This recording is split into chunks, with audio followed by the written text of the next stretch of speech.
Okay, we'll start the session.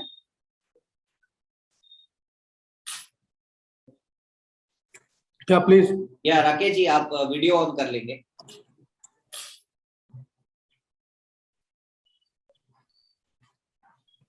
Okay, so hello everyone. सबसे पहले मैं आप सभी को धन्यवाद करना चाहता हूं कि आपने अपना कीमती समय निकाला और ये सेशन को ज्वाइन किया। जैसा कि पिछले कुछ दिनों से हमें रिक्वेस्ट आ रही थी कि एक कन्वर्सेशन आप मिड कैप इन्वेस्टिंग पे करें और उसे हिंदी में रिकॉर्ड करें, तो हमने ये सोचा कि क्यों ना हम राकेश जी को इनवाइट करें मोतीलाल ओसवाल से। तो राकेश जी आज हमारे यहाँ पे स्पेशल गेस्ट की तरह ज्वाइन किए। तो राकेश जी, सबसे पहले मैं आपको धन्यवाद करता हूँ कि आपने अपना कीमती समय निकाला और ज्वाइन किया।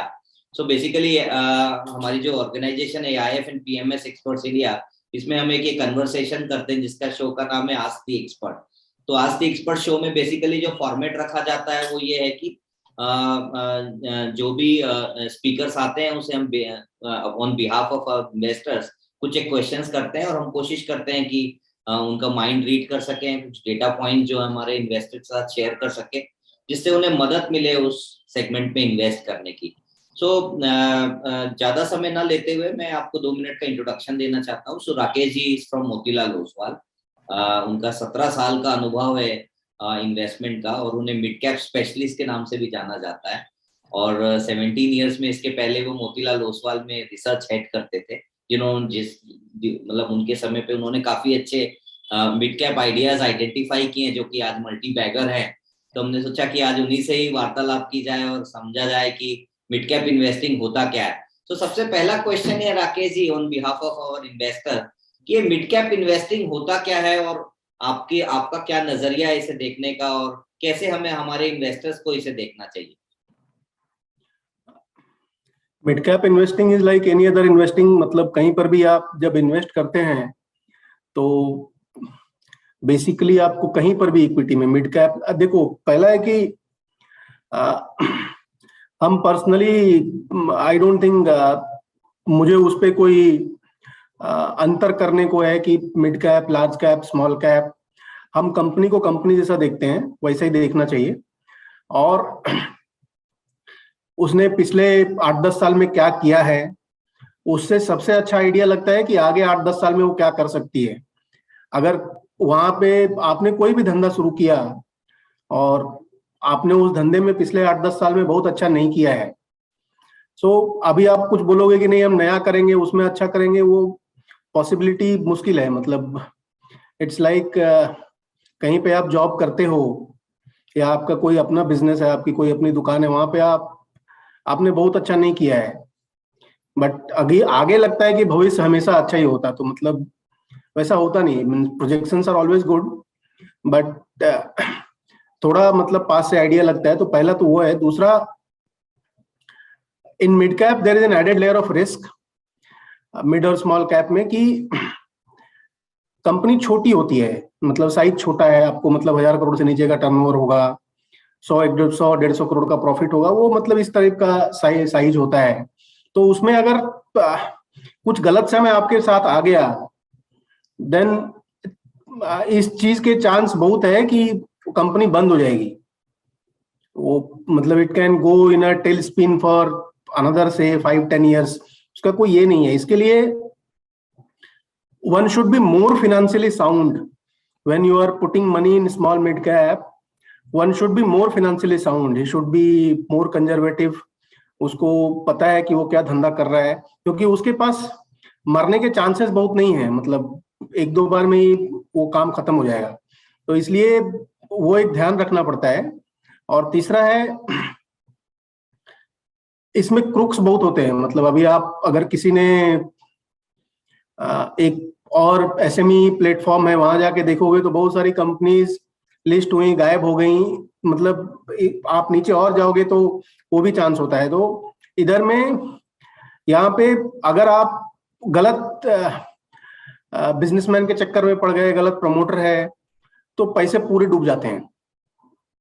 जी, तो ये 2-3 चीजें जो है, हाँ, तो ये 2-3 चीजों का ध्यान रखना चाहिए। बाकी कोई भी इन्वेस्टमेंट के जैसा है कि आपने 100 रुपया लगाया, 100 रुपए में कितना प्रॉफिट खरीद रहे हो, जिसको PE बोलते हैं। अभी 100 रुपए में 5 रुपए प्रॉफिट खरीद रहे हो कि 2 रुपए खरीद रहे हो कि 10 रुपए खरीद रहे हो, और वो 10 रुपया किस गति से बढ़ सकता है। अभी वो जितना गति से बढ़ सकता है उतना ज्यादा प्राइस बढ़ेगा। और इसमें कुछ there is nothing different, I will say there is nothing different to as compare to any other investing, but थोड़ा मतलब रिस्क मैनेजमेंट बेटर होना चाहिए आपको, क्योंकि कंपनीज को their ability to, if I tell in English, their ability to handle crisis is lower as compared to larger companies because their access to capital is low. उनको मतलब आसानी से पैसे नहीं मिलते। सबसे पहले कोई बैंक में भी सुनो आप, जब कुछ होता है तो वो किसका बंद करते हैं, अगर कुछ हो गया तो उनको मतलब एसएमई की लेंडिंग कम कर देने की है, तो आपको बताता है कि लोगों को उससे डर लगता है, तो उनको कैपिटल की कमी हो जाती है। So one should be financially sound. आपको मतलब जो कंपनी है उनको फिनेंशियली साउंड होना चाहिए, इसलिए उनका बैलेंस शीट अच्छा होना चाहिए, उनको प्रॉफिट बनाना चाहिए, अपने से कैश जनरेट करना चाहिए, ज्यादा लीवरेज नहीं होना चाहिए, ये चीजें होनी चाहिए। ये बहुत सही बोला आपने कि जो भी इन्वेस्टर है हमारा उनसे यही सजेशन रहेगा कि आप वो रिस्क एपेटाइट पहले अपने में है कि नहीं है वो आप समझे, उसके बाद ही आप मिड कैप और स्मॉल कैप में इन्वेस्टमेंट की तरफ जाएं। बिकॉज ये जैसा कि राकेश जी ने बोला कि थोड़ा रिस्कियर एसेट होता है। बट राकेश जी ये डिस्कशन हमेशा चलता है कि आप पिछले 10-20 साल का डेटा निकाल के देखेंगे तो large cap versus mid cap और large cap versus small cap, और लोगों का एक ये सोचना भी है कि किस हद तक डेटा पॉइंट सपोर्ट करता है कि मिड एंड स्मॉल कैप में आपके रिटर्न्स वीजा भी लार्ज कैप ज्यादा होते हैं। बट यदि आप पिछले 10 साल का जर्नी देखते हैं इंडिया का पर्टिकुलरली, तो लार्ज कैप और मिड कैप का रिटर्न जो है 2011 से 2020 तक के ऑलमोस्ट बराबर रहा। उसमें क्या है जो मेरी समझ है, आप इंडेक्स का रिटर्न देखोगे तो इंडेक्स का रिटर्न एक जैसा ही है, आप निफ्टी का रिटर्न देखो या फिर मिड कैप इंडेक्स का रिटर्न देखो एक जैसा ही है। लेकिन एक उसमें एक बहुत बेसिक अंतर है। आप निफ्टी में क्या है कि निफ्टी में अच्छी कंपनी अंदर आती है। अगर आप कोई ये कंपनी चला रहे हो, आपकी कंपनी अच्छा कर रही है, तो आप निफ्टी के अंदर जाओगे। Nifty takes the large companies, उनकी जो अच्छी की हुई कंपनी है उसको अंदर लेती है वो अपने। Mid cap small cap index में उल्टा है, जो कंपनीज अच्छा करती हैं वो उसमें से बाहर चली जाती हैं। आपने अगर एक छोटा कंपनी है, वो 5 साल बड़ा किया, वो अच्छा कंपनी बना, उसका मार्केट कैप बढ़ गया, उसका प्रॉफिट बढ़ा तो मार्केट कैप बढ़ेगा, वो कंपनी ने अच्छा किया। तो जब वो मार्केट कैप बढ़ेगा तो वो मिड स्मॉल कैप इंडेक्स में नहीं होता, फिर वो वहां से बाहर चला जाता है। तो निफ्टी जो है सो एक सिलेक्टिंग इंडेक्स है। निफ्टी अपने आप को it's index which selects, and small mid cap loosely said is a index which rejects. जो कंपनीज बड़ी हो जाएंगी उनको वहां से बाहर कर देना है।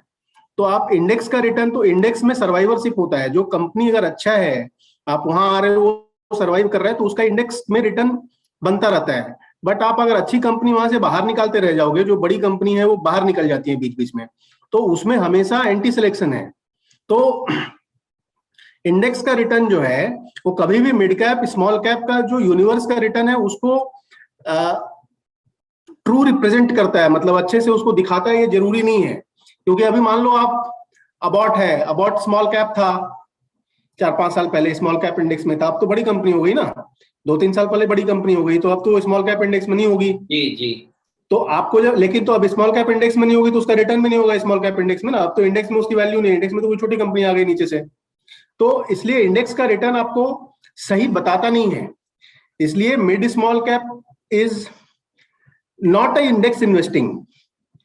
इसमें क्या है, इंडिविजुअली आपको कंपनी खोज के उसमें पैसे लगाने हैं। अभी मान लो रिसेंट एग्जांपल लो, अभी एलटीआई है या अभी एलटीटीएस है।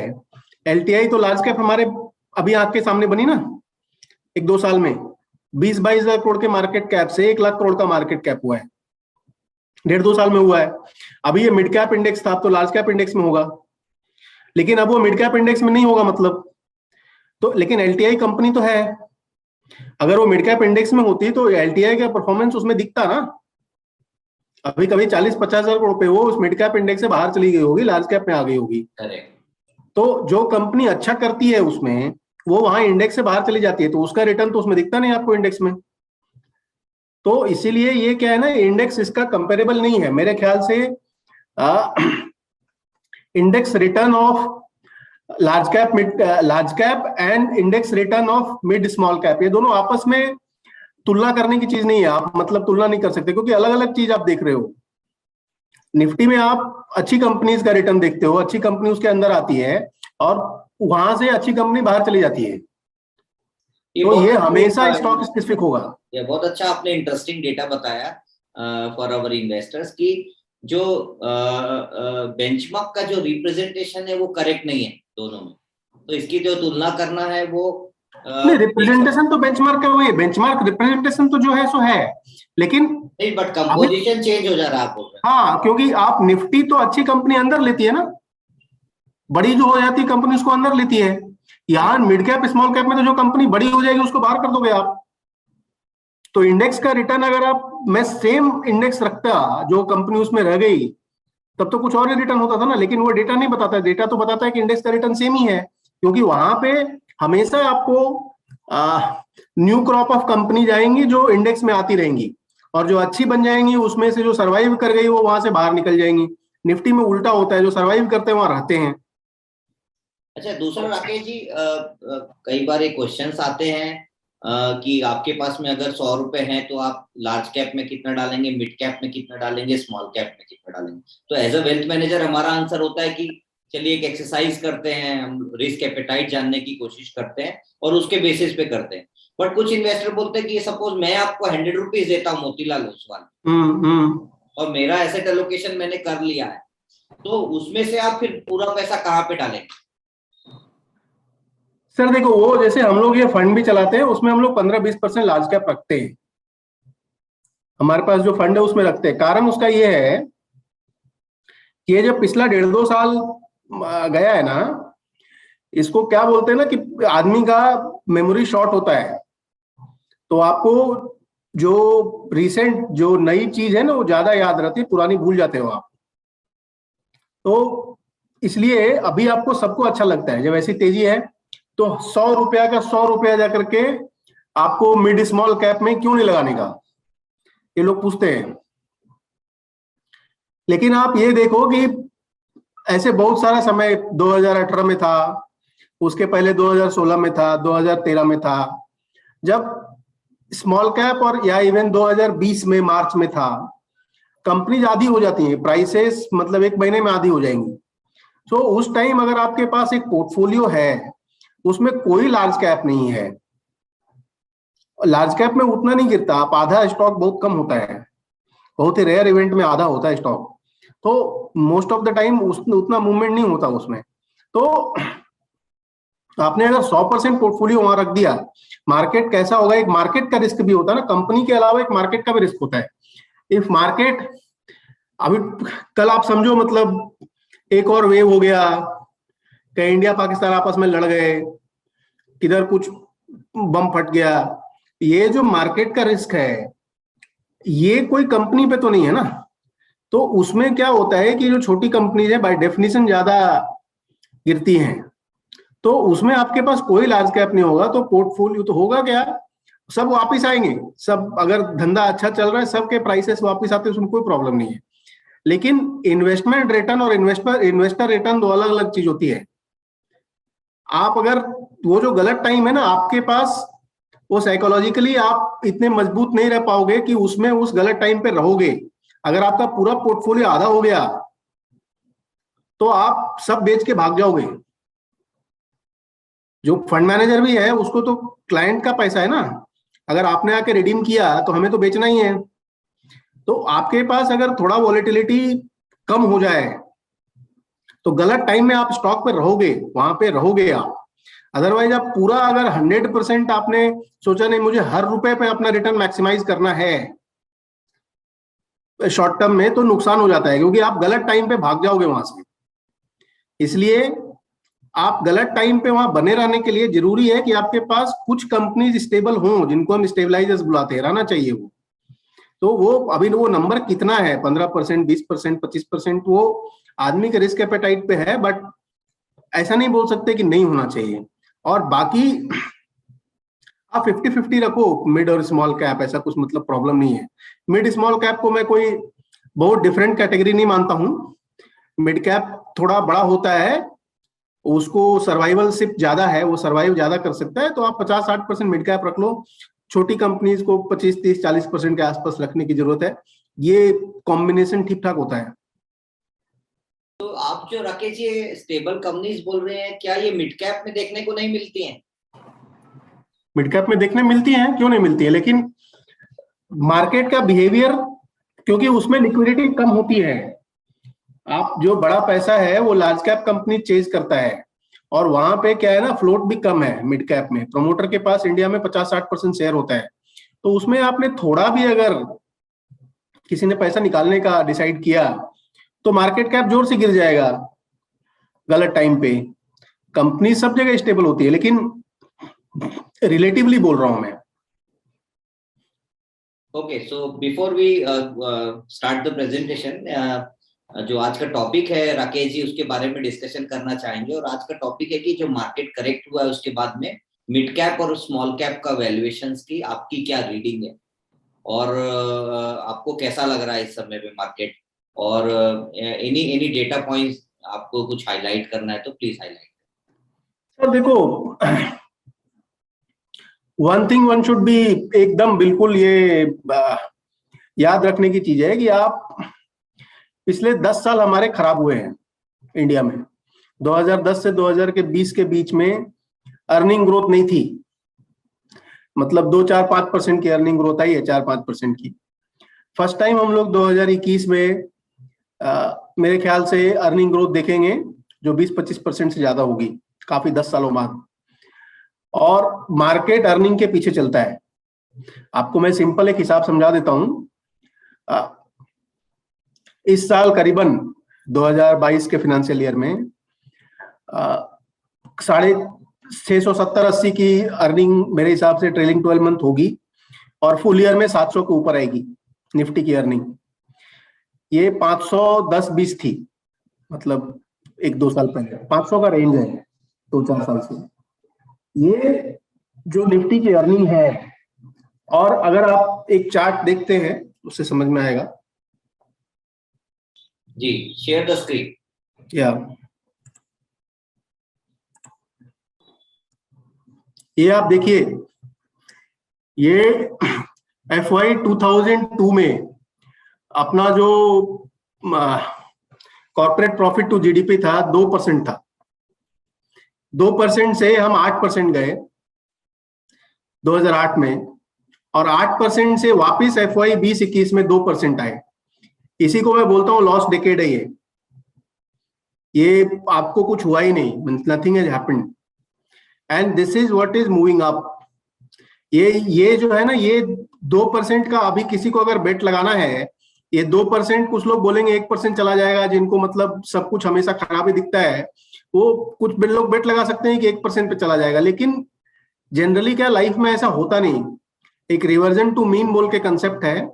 सो मीन आपका इधर कहीं पे होगा 4% के आसपास, तो रिवर्जन टू मीन पक्का होगा, because you have made a 20-year bottom. तो मुझे इस रिवर्जन टू मीन पे बहुत भरोसा है। तो आप अगर ये 4% पे जाओगे, 2022 में हम लोग अभी खत्म कर रहे हैं, 1-2 साल में आप 4-4.25% पे जाओगे, तो इसके बीच के जो अर्निंग ग्रोथ होगी ना, वो 30% के ऊपर है। और ये जो आपने पीरियड देख लिया है ना, ये पीरियड, इसमें 5% है। तो ये जो 25-30% की अर्निंग ग्रोथ है अगले 2-3 साल जो आएगी, 20 से 25% पकड़ के चलो आप, ये इंडिया ऐसी कंट्री में बहुत बड़ा नंबर है, और आपके जो वैल्यूएशन है उसको रिफ्लेक्ट करेंगे। अभी आप निफ्टी का जो पी है, जो मार्केट में निफ्टी बताती है, एनएससी की वेबसाइट पे है, वो 23%, 23 होगा, 22-23 के आसपास होना चाहिए अभी आज के दिन। ये मतलब अगर आप कोई 20-25 साल का डेटा देखेगा, तो निफ्टी का पी जो बॉटम सस्टेनेबल बनता है, वो बनता है 17-18 पे। सस्टेनेबल बॉटम की बात कर रहा हूँ। एब्सोल्यूट बॉटम जो है कि एकदम पक्का गिरेगा, वो प्राइस शायद 10 दिन के लिए रहेगा, वो 14-15 का होगा, 13-14 का।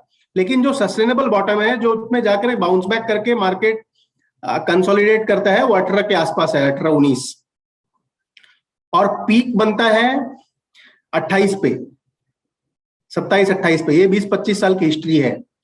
अभी आप इसके बाद एक दूसरा वेरिएबल होता है अर्निंग। मैं ये अर्निंग की बात कर रहा हूं।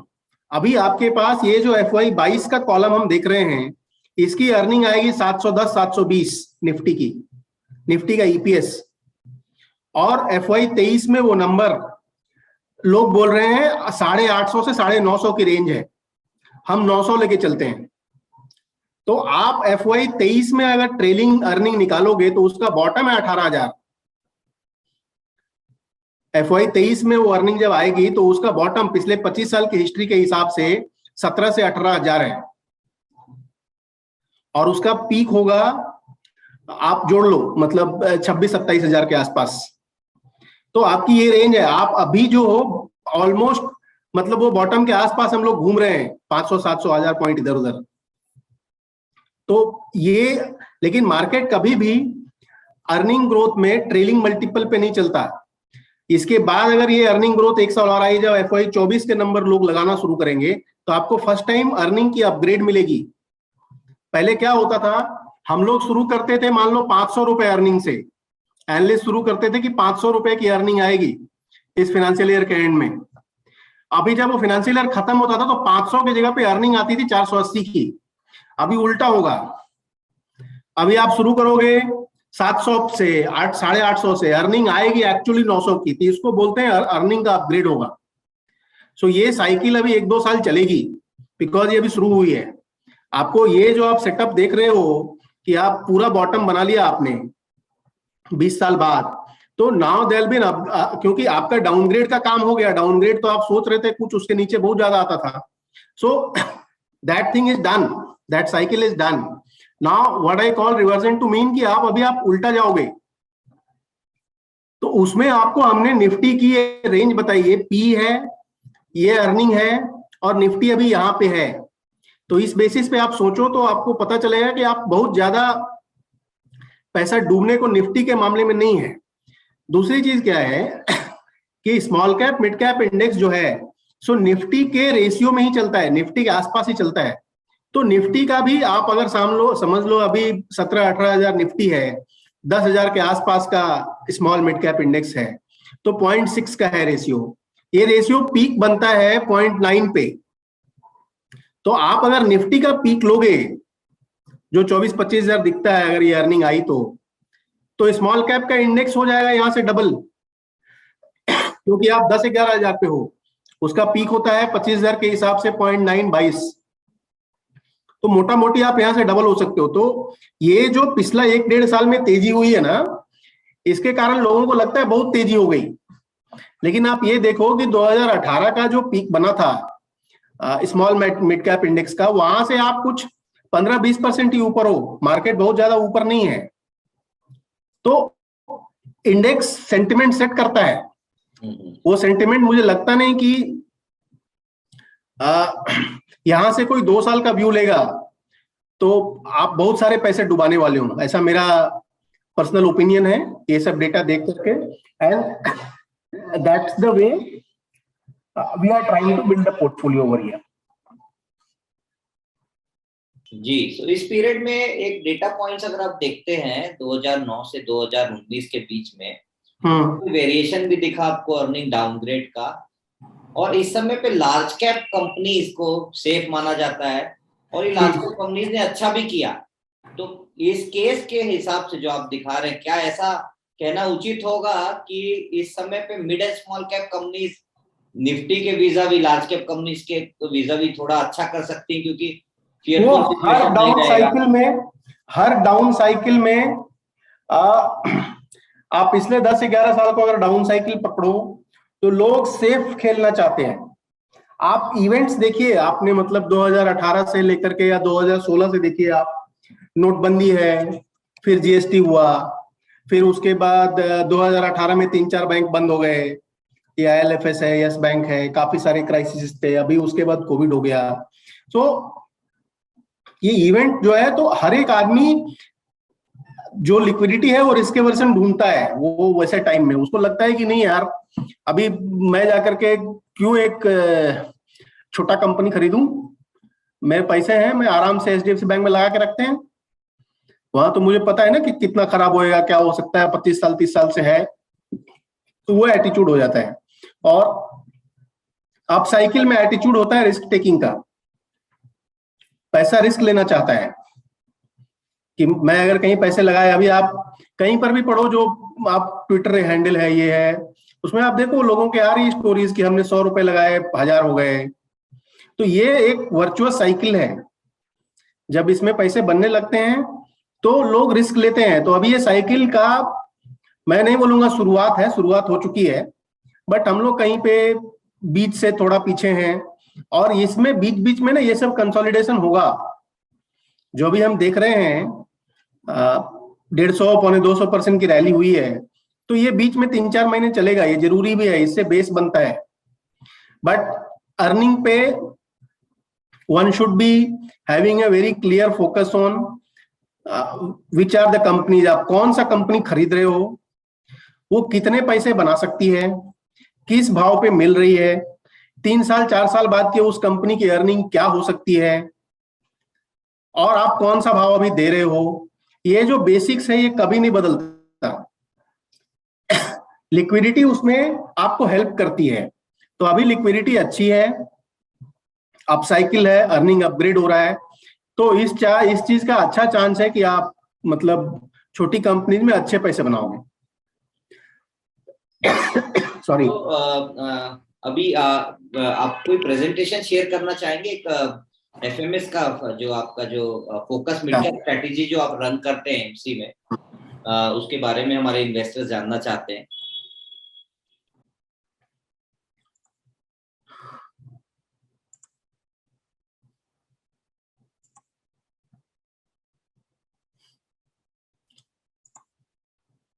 Okay, so for the benefit of everyone, मुझे हाईलाइट करना था कि Rakesh ji apart from AIF तो देखते ही हैं, इसके अलावा पीएमएस भी रन करते हैं, और जिसका नाम है Motilal Oswal focus mid cap strategy.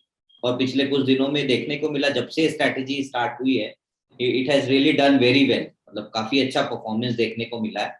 तो आज इनसे चर्चा करेंगे कि इसका परफॉर्मेंस का क्या रेसिपी है, कैसे आया, और इस प्रोडक्ट के बारे में थोड़ा सा और जानने की कोशिश करेंगे। Over to you Rakesh.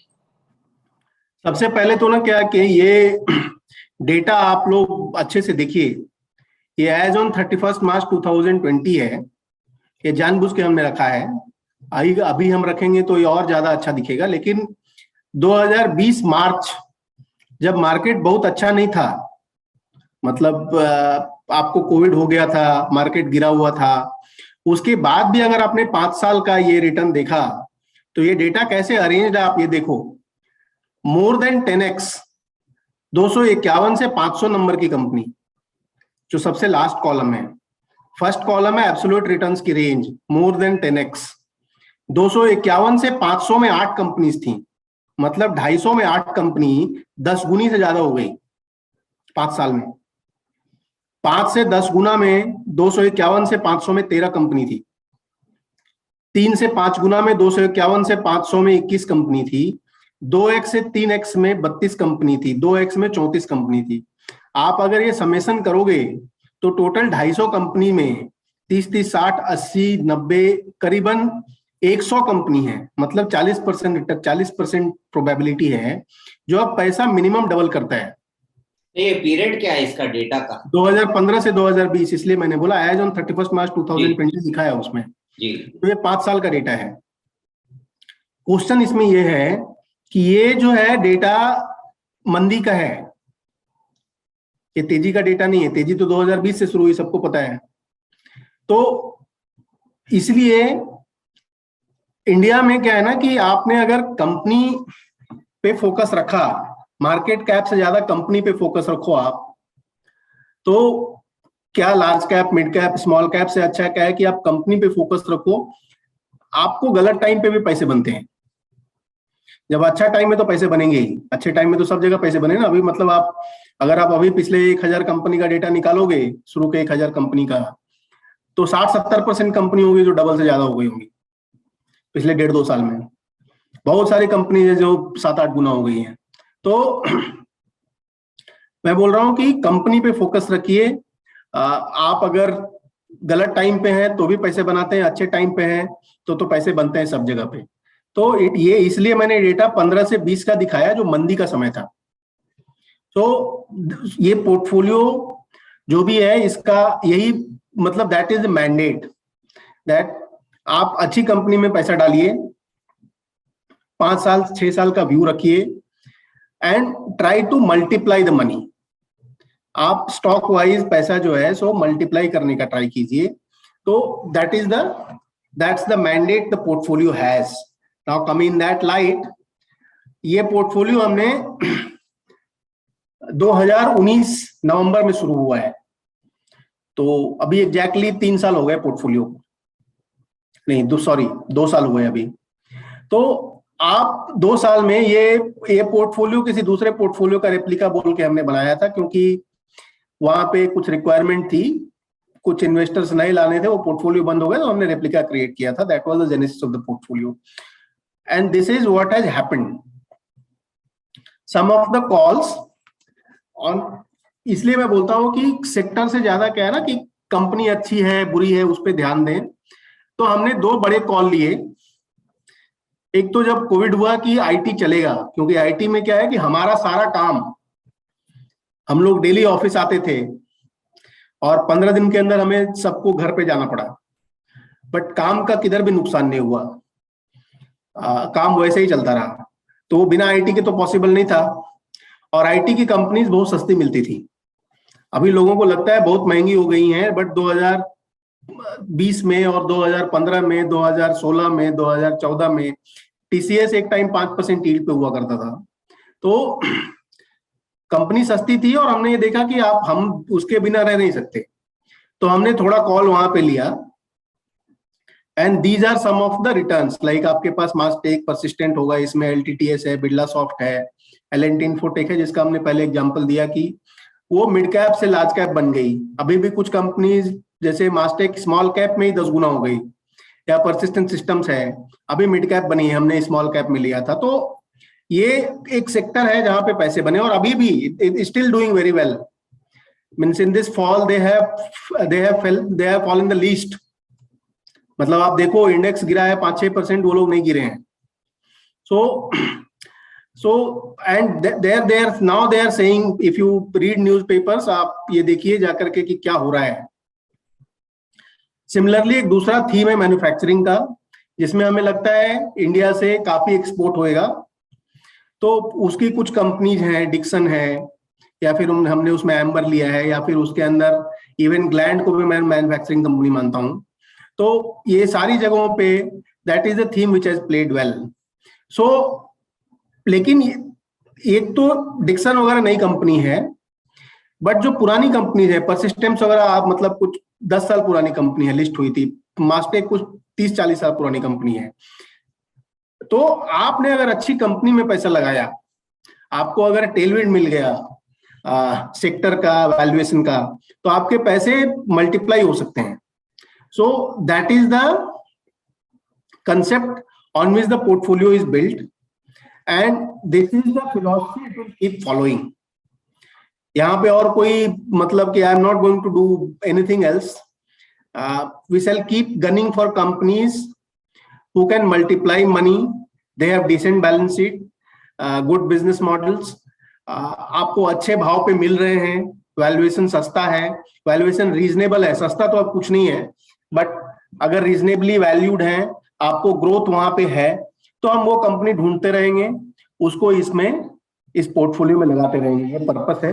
So these are some of the companies. I think there is one more slide. इनको मैं स्टेबलाइजर्स बोलता हूँ। Prince Pipes and fitting stabiliser नहीं है, वो छोटी कंपनी है, बट आप मैक्स फाइनेंशियल, ग्लैंड फार्मा, मुथूट, टाटा कंज्यूमर, ये भी है इसके अंदर, जिनको मैं, they are very established businesses. 15-20% पैसा कंपाउंड करता रहता है। मैक्स फाइनेंशियल जब हमने लिया था तो काफी सस्ता था, अभी महंगा हो गया है, बट ये एक स्टेबलाइजर पोर्टफोलियो है। स्टेबलाइजर इसमें ये है, तो 50-50 का मिक्स है। 40-50% इस टाइप की कंपनीज है और 50% कंपनीज जिसमें हमको ग्रोथ चाहिए। This portfolio will always run for growth, but then also there'll be some stabilizers who are large established companies who will keep doing well, and we shall keep searching for newer stocks like Prince or even Mastech or like APL Apollo Tubes. It was a 4-5,000 crore company से 3-4 years back. अभी बहुत established, सब लोग उसका नाम जानते हैं, but 4-5 हजार करोड़ की कंपनी हुआ करती थी जब हमने पहली बार एक दूसरे पोर्टफोलियो में लिया था। तो ये पोर्टफोलियो का पर्पस है। अभी आप वैल्यूएशन देखोगे तो इसमें वैल्यूएशन की सीट शायद नहीं होगी। और एक दूसरी चीज है, in this portfolio we also try to, एक स्लाइड है डिसिप्लिन ओवर डिस्क्रिप्शन। इसका मतलब क्या है कि एक बाय राइट सिट टाइट हमारा फिलॉसफी है, लेकिन बाय राइट सिट टाइट का मतलब ही नहीं होता बाय राइट एंड स्लीप। उसमें लेने के बाद सोने का काम नहीं है। So we are trying to, एक स्टॉक आप जब लेते हो उसका रिटर्न का क्राइटेरिया है, मतलब आपको लगता है कि 1.5 साल 2 साल में हर एक आदमी कोई भी स्टॉक लेता है तो वो सोच के लेता है कि मुझे इसमें 2 गुना 3 गुना 50% 60% जो भी आपका रिटर्न का एक्सपेक्टेशन है आपने रखा है और टाइम भी रखा है। बट बुल मार्केट में कभी कभी क्या होता है कि वो रिटर्न एक्सपेक्टेशन बहुत जल्दी मीट होती है, तो उस टाइम ना उसको रिटर्न एक्सपेक्टेशन को you should try to gauge it with a cool head without any bias, and that can happen only if you have written it somewhere. So आप जब लिखते हो, आप एंट्री करते हो तो आपको पता है हमने क्या सोच के लिया था, this is what I was expecting, और इससे आपको बहुत ज्यादा मिला, then try to make some rationalisation in the allocation. I am not saying कि आपको ट्रिगर हैप्पी होना चाहिए, आपने कोई स्टॉक लिया आप हर महीने उसको खरीद बेच रहे हो, वो नहीं करना है। बट हमारे इस पोर्टफोलियो में अभी तक सिर्फ 3 कंपनी है जो हमने पूरा खरीदा और बेचा है, बाकी सारी कंपनीज वही हैं। बट हमने कोई का भी वेट ऐसा नहीं होगा जो सेम होगा, हमने सब कंपनी में वेट बढ़ाया है घटाया है, because that's the way the market has been.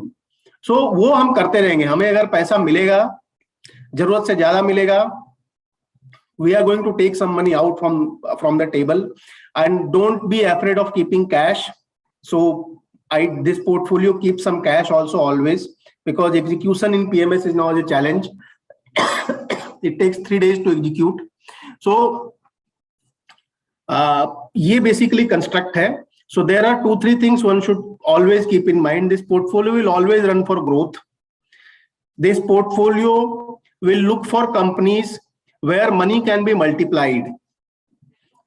The majority of the portfolio should be at place where money can be multiplied. There'll be 30-40% of the companies who will be stabilizers, compounders, by whatever name you call it, established businesses. They will remain there. But between 50 and 60%, and those 30-40% can be in any cap. They need not be large cap, they can be any cap, but they're stabilizer, they are very good compounders, so they will remain. And 50-60% company, we shall always look for companies where wealth can be multiplied, and that's the long term promise of the portfolio. And construct will be 70-80% will be small mid cap, rest will be large cap. जो आज भी हमारे पास 15-18% large cap है, बाकी small और mid cap है।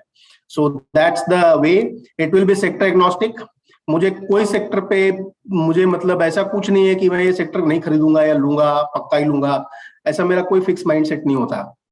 और इसलिए मैं जिसको भी प्रेजेंटेशन करता हूँ उसको पक्का बोलता हूँ कि ये सब चीजों में मेरी बात पे बिल्कुल भरोसा नहीं करना, मैं कभी भी पलट सकता हूँ। On these things I am a very I have an attitude of chameleon, means I can change my mind tomorrow, or next minute. So, but it will be sector agnostic. We'll keep gunning for growth. We'll try to look for companies where I don't get into any company. मैं कोई company में नहीं जाता जहां पे मुझे हर company, जो 20 company है, सब में मेरा इरादा वही है कि पैसे 3 से 4 गुना होंगी। तो उसमें रिस्क टॉलरेंस भी रखते हैं, 20-25% कंपनी गिर सकती है, क्योंकि आपने उस तरह का रिटर्न आपने ऊपर में सोचा है। So go for any company. I don't look for a 25% kind of return in 6 months. उसके बाद मुझे पता नहीं है. मैं हमेशा ये देखता हूं कि कंपनी को 3-4 साल में 2 से 3 गुना होना चाहिए. अगर मैं हर कंपनी में वो ढूंढूंगा तो शायद मुझे पोर्टफोलियो बेसिस पे 3 से 4 गुने 3-4 साल में पैसे डबल से ज्यादा कर पाऊंगा. अगर वो नहीं कर पाए तो फिर ये मिड कैप पोर्टफोलियो का कोई मतलब नहीं है. So that's the way it is, and I'll be happy to answer any questions on the company. Yeah, you can turn off the presentation. So audience, if you have any questions, please type in your questions in Q&A box.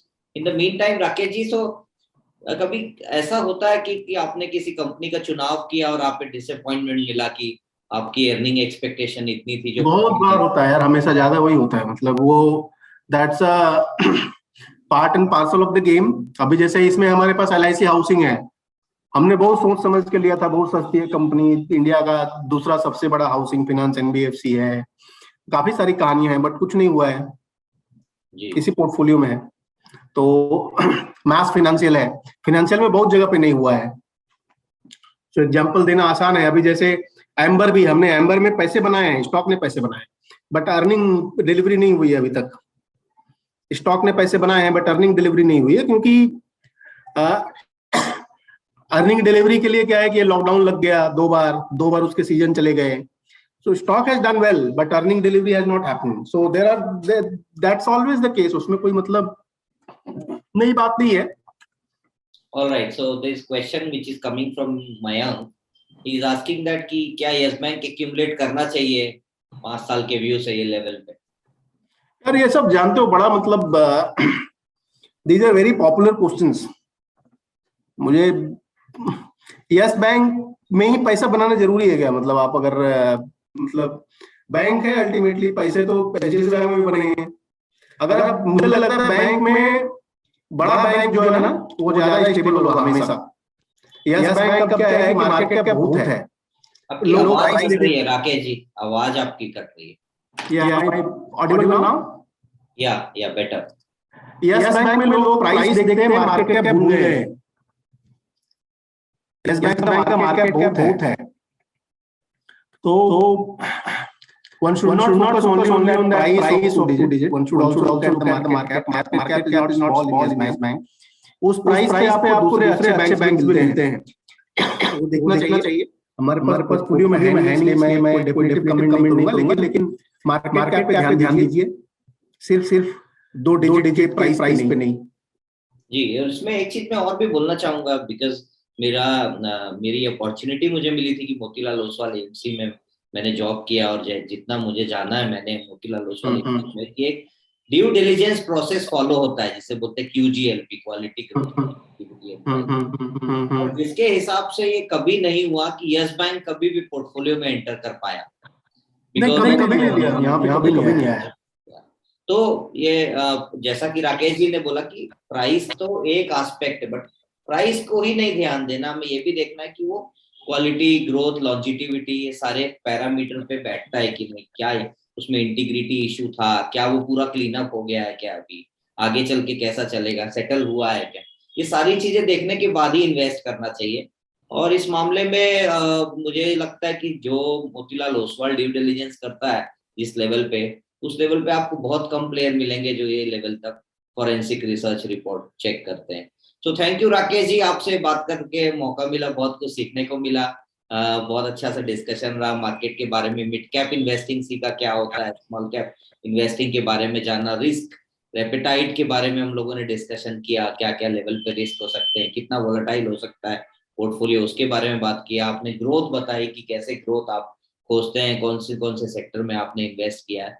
तो बहुत अच्छा लगा. Thank you so much, आपने अपना कीमती समय निकाला और ज्वाइन किया आज कॉल पे. और थैंक यू. और सभी इन्वेस्टर्स को थैंक यू. कुछ क्वेश्चंस रहेंगे तो आप मुझे डायरेक्ट शूट करिए. Thank you.